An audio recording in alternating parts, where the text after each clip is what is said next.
बिस्मिल्लाहिर्रहमानिर्रहीम। अल्हम्दुलिल्लाहि रब्बिल आलमीन वस्सलातु वस्सलामु अला सय्यिदिल अंबिया'i वल मुरसलीन व अला आलिहि व अस्हाबिहि अजमईन, अम्मा बाद। फ़क़द क़ाल अल्लाहु तबारक व तआला फ़िल क़ुरआनिल मजीद, अऊज़ु बिल्लाहि मिनश शैतानिर रजीम, बिस्मिल्लाहिर रहमानिर रहीम। वइज़ इब्तला इब्राहीम रब्बुहु बिकलिमातिन फ़अतम्महुन क़ाल इन्नी जाइलुका लिन्नासि इमामा क़ाल व मिन ज़ुर्रिय्यती क़ाल ला यनालु अहदिज़ ज़ालिमीन। सदक़ल्लाहुल अलीयुल अज़ीम। मोहतरम बुज़ुर्गों और अज़ीज़ साथियों, ज़िक़ादा की 23 तारीख़ है और ये महीना एक हफ़्ता में ख़त्म हो जाएगा। फिर नए महीने की आमद होगी, जिस महीने के अंदर एक ख़ास अमल को बतौर यादगार के मनाया जाता है और वो अहम फ़रीज़ा इस्लाम के अंदर मुसलमानों के ऊपर आयद किया गया है।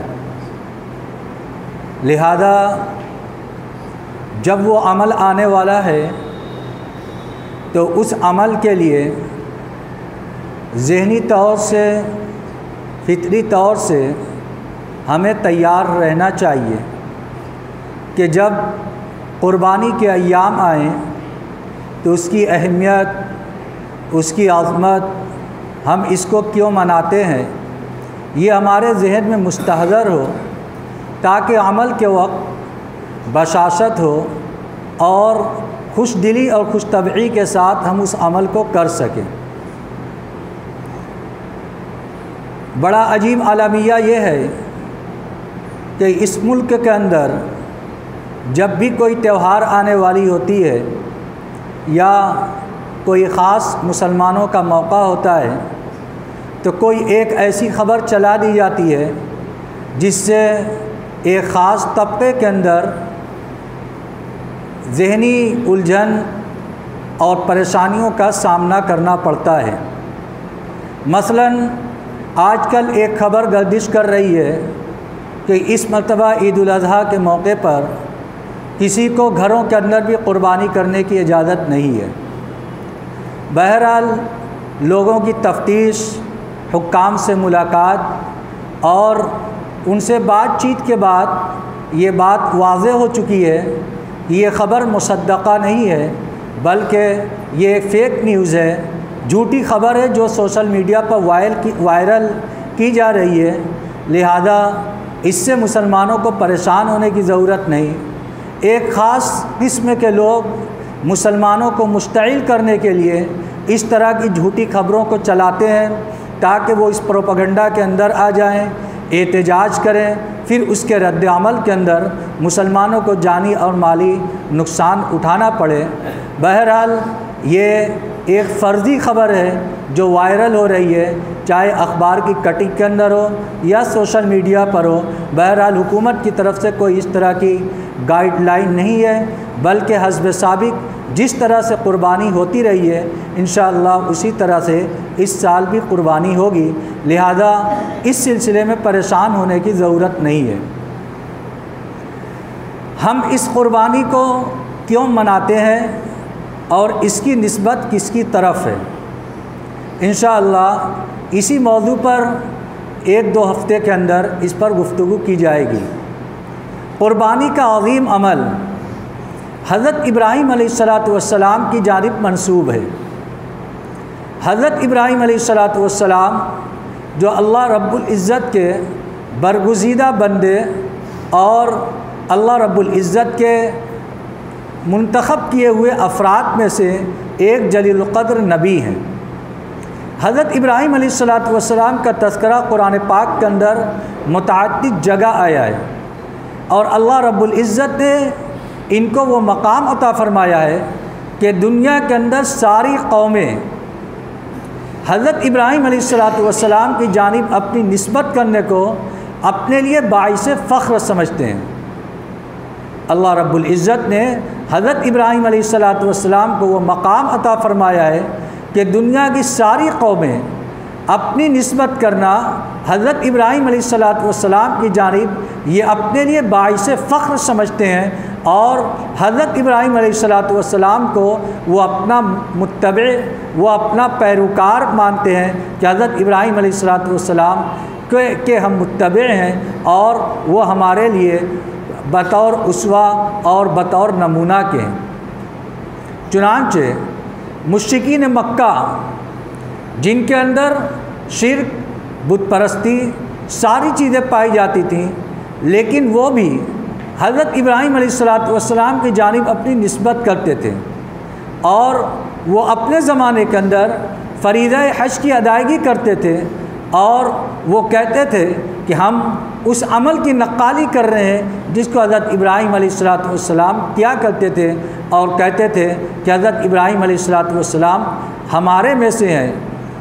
यहूद हज़रत इब्राहीम अलैहिस्सलाम को अपने में से गर्दानते थे, ईसाई हज़रत इब्राहीम अलैहिस्सलाम को अपने में से कहते थे।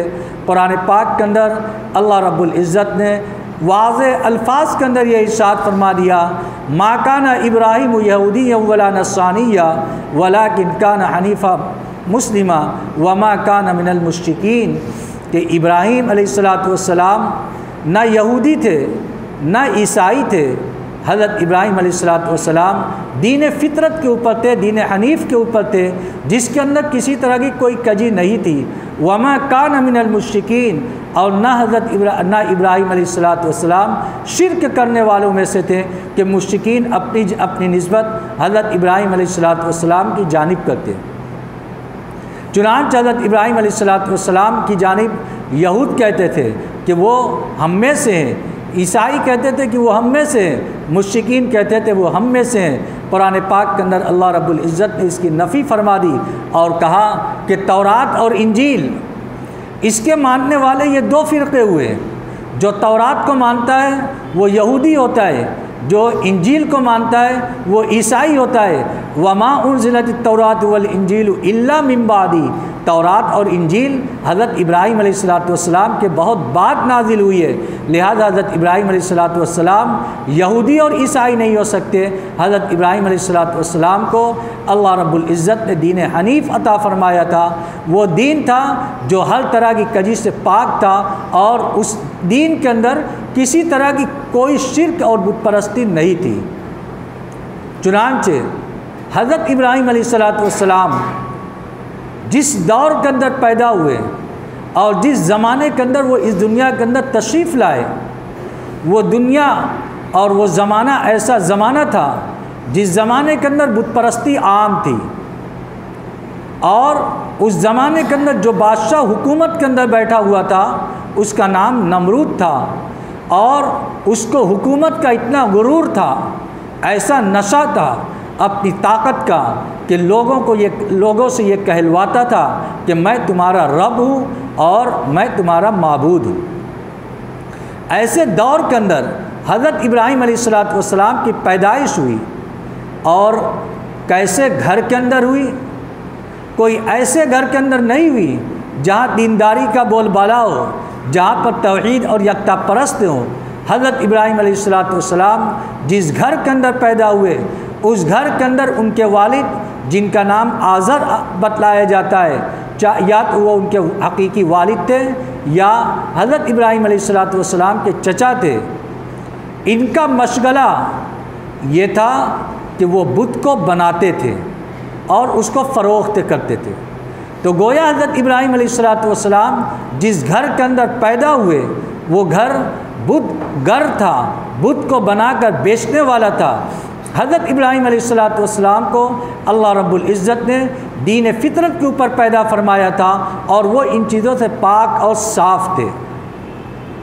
जब वालिद या चचा इनको बना कर देता और कहता जाओ इसको बाज़ार के अंदर फ़रोख्त करो, हज़रत इब्राहीम अलैहिस्सलाम उस ज़माने के अंदर जिस ज़माने के अंदर उनका ये अक़ीदा था, लोग ये मानते थे कि ये पत्थर के बनाए हुए हमारे हाथों से तराशे हुए ये बुत, ये मूर्तियाँ, ये हमारे लिए बड़ी हैसियत की हामिल है, इनके अंदर नफ़ा और नुकसान की सलाहियत है। ये हमारे लिए अगर बुरा चाहेंगे तो बुरा होगा, अच्छा चाहेंगे तो अच्छा होगा। वो उनकी खुशनुदी के लिए उनके ऊपर चढ़ावे चढ़ाया करते थे। उस ज़माने के अंदर हज़रत इब्राहीम अलैहिस्सलाम बाज़ार के अंदर जब इन बुतों को लेकर जाते और बेचने के लिए आवाज़ लगाते तो वो ये आवाज़ लगाते, मैं यश्तरी शैयन ला यज़ुर्रु वला यनफ़ा, कौन मुझसे ऐसी चीज़ खरीदेगा जो ना उसको नफ़ा पहुँचाएगा, जो ना उसको नुकसान पहुँचाएगा। आप ज़रा तसव्वुर कीजिए, ऐसे माहौल के अंदर घिर जाइए जहाँ पर किसी को मजबूर किया जाए कि वो ज़ुबान से शिरकिया अल्फाज को निकाले और इसके लिए उसको मजबूर किया जाए, सज़ा दी जाए, लोग उसको घेर लें। तो ऐसे मौके के ऊपर ज़ुबान से तौहीद के अल्फाज का निकालना सामने वाले के लिए कितना मुश्किल होता है, जान की बाजी लगाना पड़ता है। ऐसे मौके पर आपने बहुत से वीडियोस देखे होंगे कि आदमी ज़ुबान से शिरकिया अल्फाज को कह देता है।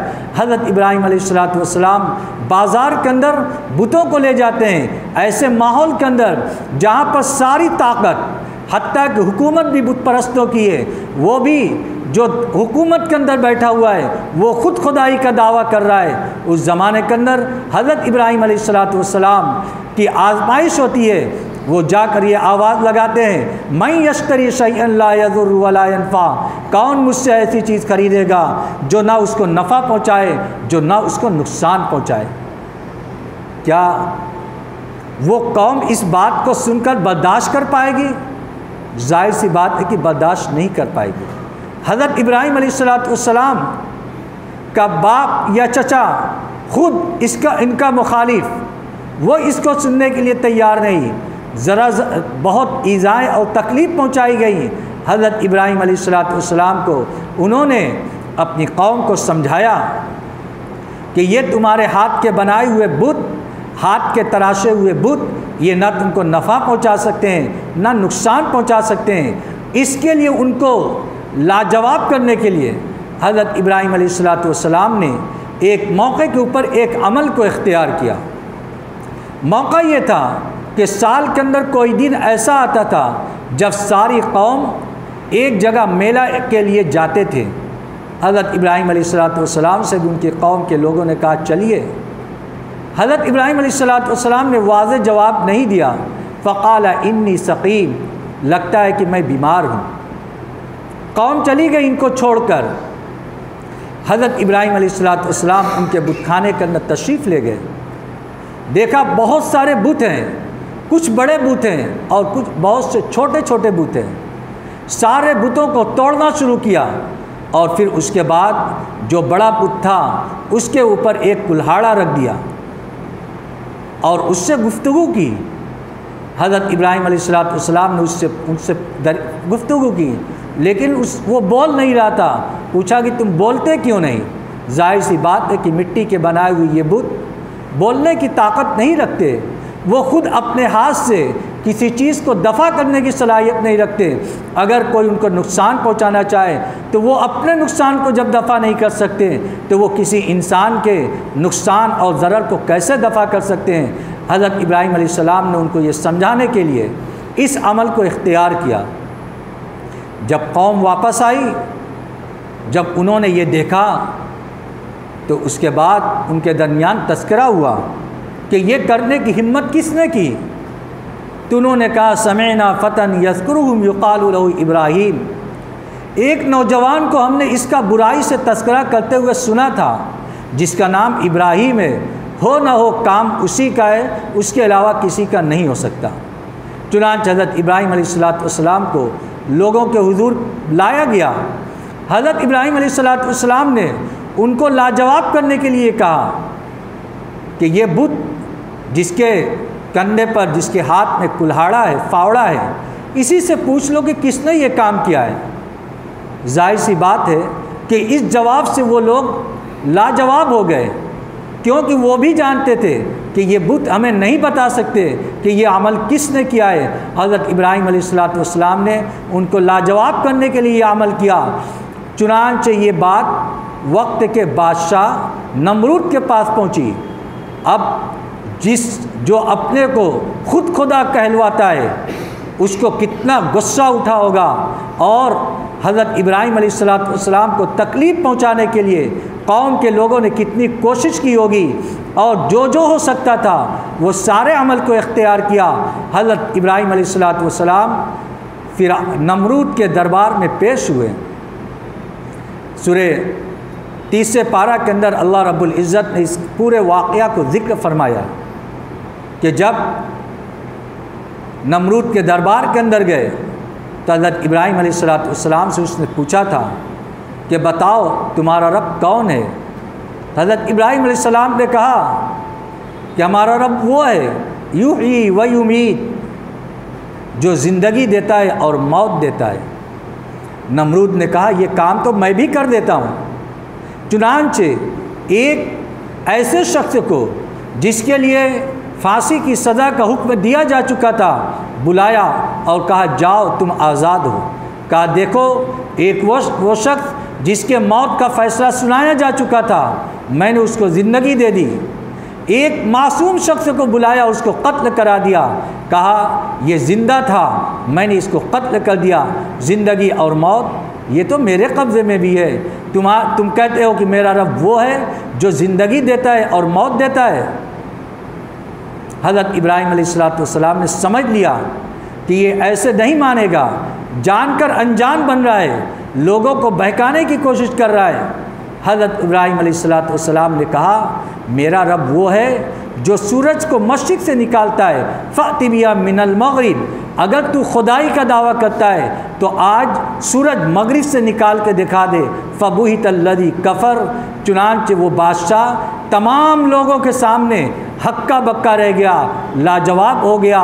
फिर उसको कोई जवाब नहीं बना और उसने अपनी बेइज्जती समझी। चुनांचे हज़रत इब्राहीम अलैहिस्सलाम के इस जवाब से जब बादशाह ज़लील हो गया लोगों के सामने तो उसने कहा कि अब इनको सख्त सज़ा देने की ज़रूरत है। और इस सज़ा के लिए हज़रत इब्राहीम अलैहिस्सलाम के लिए एक आग जलाई गई। कैसी आग कि उसके बहुत ऊपर से भी अगर कोई परिंदा जलता तो वो जलकर राख हो जाता। अब ऐसी आग हज़रत इब्राहीम अलैहिस्सलाम के लिए जलाई गई। कुरान पाक के अंदर अल्लाह रब्बुल इज़्ज़त ने इसका तज़किरा किया है। जब हज़रत इब्राहीम अलैहिस्सलाम को उस आग के अंदर डाला जाने लगा तो उस वक्त अल्लाह रब्बुल इज़्ज़त की जानिब से फ़रिश्ते आए और कहा ऐ इब्राहीम अगर आप हुक्म दें तो हम आसमान से बारिश नाजिल करें और सारी की सारी आग बुझ जाए। हज़रत इब्राहीम अलैहिस्सलाम ने कहा क्या अल्लाह की जानिब से ये हुक्म है या तुम अपनी तरफ से पेशकश लेकर आए हो। उन फरिश्तों ने कहा कि हम खुद से आपकी मदद करने के लिए आए हैं, अल्लाह की जानिब से हमें हुक्म नहीं हुआ। तो हज़रत इब्राहीम अलैहिस्सलाम ने कहा मेरा अल्लाह मुझे देख रहा है, अगर मेरा अल्लाह मुझे देख रहा है तो हमें किसी की परवाह नहीं, हमें इसकी कोई ज़रूरत नहीं। चुनांचे हज़रत इब्राहीम अलैहिस्सलाम को उस आग के अंदर डाला गया जिस आग के ऊपर बहुत ऊपर भी अगर कोई परिंदा उड़ता तो वो जलकर राख हो जाता। हज़रत इब्राहीम अलैहिस्सलाम को मिंजरीक के ज़रिए से उस आग के अंदर डाला गया। अल्लाह रब्बुल इज़्ज़त की कुदरत देखिए कि आग को अल्लाह रब्बुल इज़्ज़त ने वो तासीर जो जलाने की है ख़ुद सल्ब फरमा ली। कुलना या नारु कूनी बरदम व सलामन अला इब्राहीम, हमने बराह रास्त आग को हुक्म दिया क्या आग तू ठंडी हो जाए इब्राहीम के लिए। और हर ठंडक फ़ायदेमंद नहीं होती, चुनांचे ठंडक का मौसम आता है तो ठंडक की वजह से बहुत से लोगों की जान चली जाती है। कुरान पाक के अंदर इरशाद फरमाया गया सलामन अला इब्राहीम, वो ठंडक ऐसी होनी चाहिए जो आदमी के लिए इब्राहीम के लिए सलामती वाली हो, जो भीनी भीनी हो, ऐसी ठंडक जिसके अंदर आदमी को मज़ा आए। चुनांचे रवायात से ये बात मालूम होती है कि हज़रत इब्राहीम अलैहिस्सलाम जितने दिन उस आग के अंदर थे वो आग उनके लिए ठंडी बनी रही, और उस आग के अंदर, जिस आग को उन्होंने ये समझ कर जलाया था कि ये हज़रत इब्राहीम अलैहिस्सलाम को जलाकर राख कर देगी, अल्लाह रब्बुल इज़्ज़त ने उस आग से उस तासीर को छीन लिया और वो आग हज़रत इब्राहीम अलैहिस्सलाम के लिए ठंडी बन गई। तो हज़रत इब्राहीम अलैहिस्सलाम की पूरी ज़िंदगी आजमाइश के अंदर गुजरी है। और कैसी आजमाइश? ये आजमाइश ऐसी थी कि मुम्तहिन ने इम्तिहान लेने के बाद ख़ुद उसका नंबर भी बतला दिया। वह इज़िब्तला इब्राहीम रब्बुहु बिकलिमातिन फ़अतम्महुन। हज़रत इब्राहीम अलैहिस्सलाम को अल्लाह रब्बुल इज़्ज़त ने आज़माया चंद चीज़ों के ज़रिए से, जिसमें से कुछ का तज़किरा यहाँ पर हुआ। और फिर हज़रत इब्राहीम अलैहिस्सलाम उस आज़माइश के अंदर पूरे उतर गए, और जो आज़माया गया था उसके अंदर, उस इम्तिहान के अंदर पूरे कामयाब हुए, और अल्लाह रब्बुल इज़्ज़त ने उनको पूरा नंबर दिया। फिर उसके बाद लोगों का पेशवा बना दिया। इसी पेशवा बनाने का नतीजा ये, इमाम बनाने का नतीजा ये कि हर एक अपनी निस्बत उनकी जानिब करना बाइस फ़ख्र समझता है। लेकिन हज़रत इब्राहीम अलैहिस्सलाम से सबसे ज़्यादा करीब कौन है? इन्ना औलन नासि बि इब्राहीमा लल्लज़ीना तबऊहु व हाज़न नबिय्यु, कि हज़रत इब्राहीम अलैहिस्सलाम से सबसे ज़्यादा करीबी वो लोग थे जो उनके ज़माने के अंदर उनकी पैरवी करने वाले थे। उसके बाद ये नबी यानी हज़रत मोहम्मद सल्लल्लाहु अलैहि वसल्लम और आपके मानने वाले ये हज़रत इब्राहीम अलैहिस्सलाम के सबसे ज़्यादा करीबी हैं। हुआ सम्माकुमुल मुस्लिमीन, हज़रत इब्राहीम अलैहिस्सलाम ने इनका नाम यानी तुम्हारा नाम, इस उम्मत का नाम मुसलमान रखा है।